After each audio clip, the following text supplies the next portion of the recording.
Sir जय हिंद। अनुपम Tiwari sir, जय हिंद। बहुत बहुत शुक्रिया समय देने के लिए। Thank you sir. जय हिंद राजेश जी, बहुत बहुत शुक्रिया। आपने एक बार फिर से मुझे इस सम्मानित मंच पर बुलाया, बहुत बहुत शुक्रिया। Thank you. Thank you sir. तीन बड़े अहम पॉइंट थे सर जिसके ऊपर मैंने आपके साथ बातचीत करनी है। पॉइंट दर पॉइंट, सवाल दर सवाल आऊंगा। एक तो F-35 जो भारत में है, केरला में है, उसको लेकर कुछ जानकारियां आ रही हैं, उसको समझना चाहूंगा। अमेरिका का एक B-2 बॉम्बर्स गायब है, वो मेरे लिए एक बड़ा सवाल है, उसका जवाब आज मैंने आपसे चाहना है।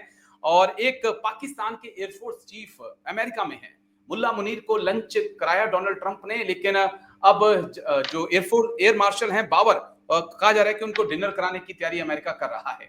तो इसके पीछे के क्या कारण हो सकते हैं? लेकिन पहले F-35 से मुझे लगता है कि मैं बातचीत की शुरुआत करूं।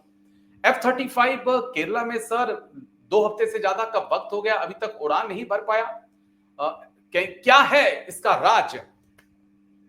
कहीं ऐसा तो नहीं देखिए कि भारत राजेश, के एयर डिफेंस सिस्टम को सूंघने के लिए अमेरिका ब्रिटेन ने भेजा है कि जाइए देख कर आइए जरा S-400 क्या पता लगा सकता है क्या नहीं? देखिए राजेश, एक चीज तो आपको माननी पड़ेगी। मैं भी उन तमाम सो कॉल्ड एक्सपर्ट्स में था, अपने आप को मैं शामिल करता हूं, जो कि अभी तक इस बात को बहुत इजीली ले रहे थे और ये लग रहा था कि एक एयरक्राफ्ट है, उसमें कोई तकनीकी खराबी आ गई।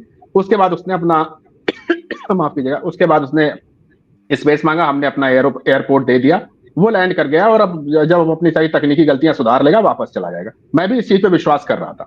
लेकिन अब चीजें जो परतें जो खुल रही है ना, वो बहुत कुछ अचंभित करती हैं।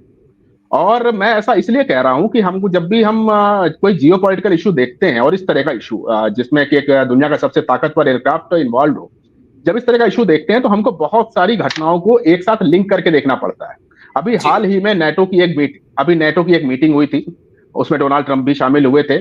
और हम सबको पता है कि नेटो के ऊपर अमेरिका इस समय प्रेशर डाल रहा है कि आप अपना रक्षा बजट बढ़ाइए और मैं बहुत ज्यादा आपको पैसा देने नहीं जा रहा हूं, ऐसा डोनाल्ड ट्रंप का कहना था। नेटो कंट्रीज जो है अदर देन यूएसए, ज्यादातर यूरोपियन कंट्रीज हैं, और उनके पास अपने पास ठीक ठाक उनके पास एयरक्राफ्ट हैं, राफेल है, यूरोफाइटर्स हैं, और तमाम एयरक्राफ्ट हैं उनके पास। तो लेकिन उसके बाद भी अमेरिका ने एक दबाव के तहत उनको F-35 वगैरह दे रखे हैं। आप देखिए, जो जी। F-35 केरला में खड़ा हुआ है तिरुवनंतपुरम में, वो अमेरिकन F-35 नहीं है, वो ब्रिटिश F-35 है, यानी कि ब्रिटेन जी। उसको ऑपरेट कर रहा था। तो इस समय दुनिया में ये नेटो कंट्रीज जो हैं अदर देन यूएसए, ये अमेरिका के ऊपर एक दबाव क्रिएट करना चाह रहे हैं। वो दिखाना चाहती हैं कि अमेरिका अपने जिस एयरक्राफ्ट को दुनिया का सबसे ताकतवर एयरक्राफ्ट बता रहा है, वो दरअसल इतना ताकतवर नहीं है। और इसी वजह से आप देखेंगे त्रिवेंद्रम के अंदर ये खड़ा है, चूंकि ब्रिटिश का एयरक्राफ्ट था तो ब्रिटिश टेक्नीशियंस को यहाँ पर आना चाहिए था। वो आए और उन्होंने सिर्फ एक सरसरी तौर पर देख करके वापस चले गए। एक हफ्ते तक वो एयरक्राफ्ट वैसे ही खड़ा रहा। उसके बाद लॉकहीड मार्टिन से, जो जिसने इसको बनाया एयरक्राफ्ट को अमेरिका में, उससे संपर्क किया गया, वो भी आने में आनाकानी कर रहा है।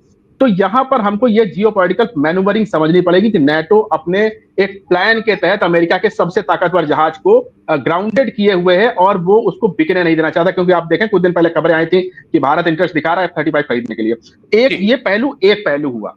दूसरी चीज, जैसा आपने कहा था कि शायद भारत के एयर डिफेंस सिस्टम्स ने इसको ट्रैक कर लिया होगा, भारत के रडार ने इसको देख लिया होगा, तो निश्चित तौर पर ये थ्योरी कोई ऑब्सोलीट नहीं है, ये हो सकता है, बिल्कुल हो सकता है। पहली बात तो ये है कि जो भारत ने इस समय रडार टेक्नोलॉजी के ऊपर अच्छा काम किया हुआ है। भारत जी। के पास इस समय जो मॉडर्न जो DRDO बना रहे हैं रडार, वो 5.5 जनरेशन के रडार बना रहे हैं हम लोग ऑलरेडी, उनको हमने ऑपरेट करना शुरू कर दिया है। तो इस रडार टेक्नोलॉजी के साथ हम ये देखना चाह रहे थे कि क्या स्टेल्थ फाइटर को हम देख सकते हैं। तो आपके सामने हमने उसको देखा, उसको नीचे बुलाया, वो आया। उसमें कहानियां कुछ भी हो, पर्दे के पीछे बहुत कुछ चलता है, लेकिन ये सत्य है कि वो एयरक्राफ्ट हमारे रडार की आंखों में आया था। तीसरी ओके। चीज, एक और चीज में जोड़ दीजिए, अभी एक और घटना आई थी, उसकी पुष्टि होना अभी पूरी तरह से नहीं हुई है, लेकिन हाँ, अंदर खाने बात लगभग कंफर्म हो चुकी है। आंध्रा कोस्ट पर भी एक F-35 2 दिन पहले देखा गया था। आंध्रा तट ओके। के ऊपर F-35 घुसने की कोशिश कर रहा था, जिसको कि भारत के रडार ने वहीं पर देखा। और उसको देखने के बाद जैसे ही भारत का ATC कुछ उसको सिग्नल दे पाता, वो टर्न अराउंड होकर के वापस चला गया। ये भी बहुत बड़ी घटना है। इसमें भी आप देखेंगे F-35 डिटेक्ट हुआ रडार से। तो काहे का स्टील्थ एयरक्राफ्ट है। और यही तो नेटो कंट्रीज बताना चाह रही है कि भाई साहब, इतने बड़े कबाड़ को कोई भी देश मत लो, हम लोग लेकर के फंस चुके हैं। और ये जो स्टेल्थ इसको कहा जा रहा है, वो स्टेल्थ नहीं है, भारत के रडार इसको देख ले रहे हैं। तो ओके। इसमें कई सारी चीजें इन्वॉल्व हैं, और जिस जियो पॉलिटिकल मैन्यूवरिंग की बात कर रहा हूं, वो एक बहुत बड़ी सच्चाई है इस जमाने की।